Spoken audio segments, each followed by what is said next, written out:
ఒక చిన్న గ్రామం. తెల్లవారుజామున సూర్యుడు ఉదయిస్తుండగా రెండు పేద బాలురు పాఠశాల దారిలో నడుస్తున్నారు. వారి బట్టలు చినిగిపోయినా కళ్ళల్లో ఉన్న కల మాత్రం పెద్దది, చదివి జీవితాన్ని మార్చుకోవాలనే ఆశ.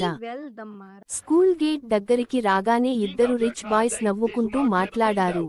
చూడు, వీళ్ళకి చెప్పులు కూడా లేవు అని వెళ్ళాడు. రాజు, రమేష్ ఒక్క మాట కూడా మాట్లాడలేదు. కానీ మనసులో మాత్రం ఒక మాట అనుకున్నారు, ఒకరోజు మనమే టాప్ అవ్వాలి అని.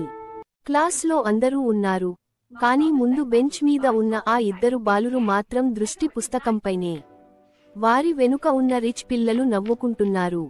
రాజు, రమేష్ మాత్రం నిశ్శబ్దంగా తమ కల వైపు ప్రయాణం చేస్తున్నారు.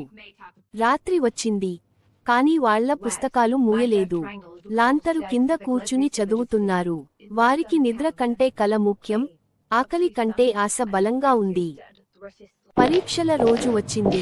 అందరూ రాస్తున్నారు, కాని ఆ ఇద్దరి కళ్లలో విశ్వాసం కనిపిస్తోంది. వాళ్ళు చదివింది ఒక్కటే కాదు, ప్రతి పేజీలో కష్టం, ప్రతి పదంలో ఆశ. టీచర్ ఫలితాలు చెప్పాడు. మొదటి ర్యాంక్ రాజు, రెండవ ర్యాంక్ రమేష్. గ్రామం మొత్తం చప్పట్లతో మార్మోగింది. ఆ రోజు వాళ్ళు పేదవాళ్లు కారు, విజేతలు. కిషోర్, అభి వాళ్ల దగ్గరకి వచ్చి చెప్పారు, మేము తప్పు చేశాం. రాజు నవ్వుతూ అన్నాడు, డబ్బు లేనివాళ్లం కావచ్చు, కానీ కలలున్న వాళ్లం.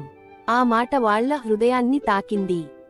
ఏళ్ల తర్వాత రాజు టీచర్ అయ్యాడు, రమేష్ ఇంజనీర్ అయ్యాడు. వాళ్ళు తమ గ్రామంలో కొత్త స్కూల్ కట్టించారు. ప్రతి పేద పిల్లాడికి చదువు దక్కాలి అని రాసి. అది వాళ్ల విజయం, వాళ్ల కల నిజమైంది.